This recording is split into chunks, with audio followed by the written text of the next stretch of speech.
মঙ্গলবার ৭ই জানুয়ারি ভোর রাত 4:30 থেকে সকাল 6:30 পর্যন্ত ভাঙাভেড়া শহীদ মঞ্চে ভূমি উচ্ছেদ প্রতিরোধ কমিটির উদ্যোগে অমর শহীদদের তর্পণ স্মরণ সভা অনুষ্ঠিত হল। 2007 সালের 17ই জানুয়ারি অমর শহীদ ভরত মণ্ডল, শেখ সেলিম ও বিশ্বজিৎ মাইতি নন্দীগ্রাম ও খেজুরির ভূমি আন্দোলনে প্রথম শহীদ হয়েছিলেন।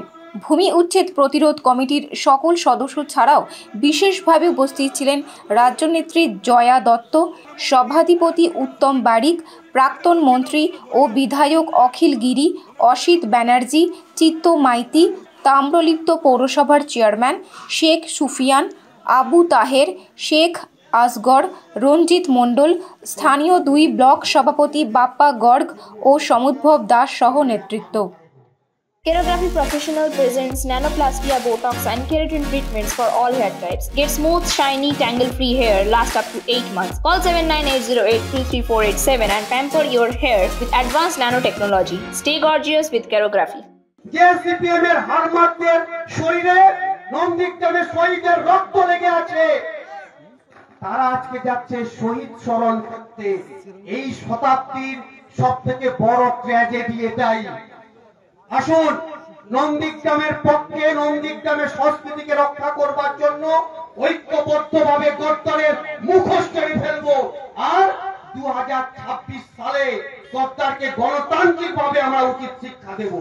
যত বিপদই আসুক, যত প্রতিবন্ধকতা আসুক, আমরা আমাদের মুক্তি আঁকড়ে রাখবো, আমাদের এই সংস্কৃতিকে, আমাদের এই কৃষ্টিকে, এই নন্দীগ্রামকে। আর যারা সেদিন এই আন্দোলনকে ভাঙতে চেয়েছিল, যাদের হাতে রক্ত লেগে আছে শহীদদের, তারা আবার নতুন করে নাটক করছে। তাদের সেই নাটকের বিরুদ্ধে প্রতিবাদের দুর্গ গড়ে তুলতে হবে। বিজেপি নামক দলটা তৎকালীন কিন্তু ছিল না, কোথাও ছিল না। ভূমিচ্ছেদ প্রতিরোধ কমিটি একটাই ছিল, আর সেই ভূমিচ্ছেদ প্রতিরোধ কমিটির আন্দোলনের মধ্য দিয়ে আজকের বাংলা পরিবর্তন হয়েছে।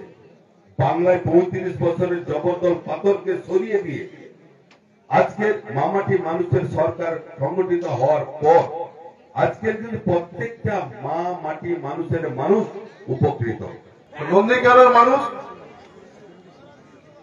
সাম্প্রদায়িক এই জিনিসটাকে মেনে নিতে কোনোদিনই পারেনি, আজও পারে না।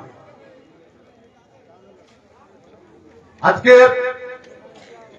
নন্দীগ্রামে 20 বৃক্ষ রোপণ করেছে আমাদের সঙ্গে একদিন যে ছিল, কিন্তু নন্দীগ্রামের মানুষদের কাছে আমার আবেদন, আপনারা ওর ফাঁদে পা দেবেন না।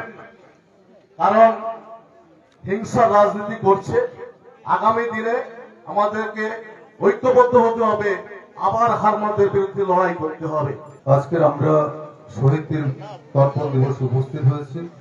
আমরা একটু ভরত মণ্ডল, শেখ সেলিম সহ যারা তখনকার দিনে সিপিএম এর হারমাদের গুলিতে প্রাণ দিয়েছেন, সেই শহীদদের প্রতি আমি আমার শ্রদ্ধা নমস্কার তর্পণ জানাচ্ছি। এবং নন্দীগ্রামের মানুষ যারা তাদের ত্যাগ তিতিক্ষার মাধ্যমে আজকের আমরা এই কষ্টার্জিত আমরা আমাদের দল ক্ষমতায় এসেছে, তাদের প্রতি আমি শ্রদ্ধা জানাচ্ছি।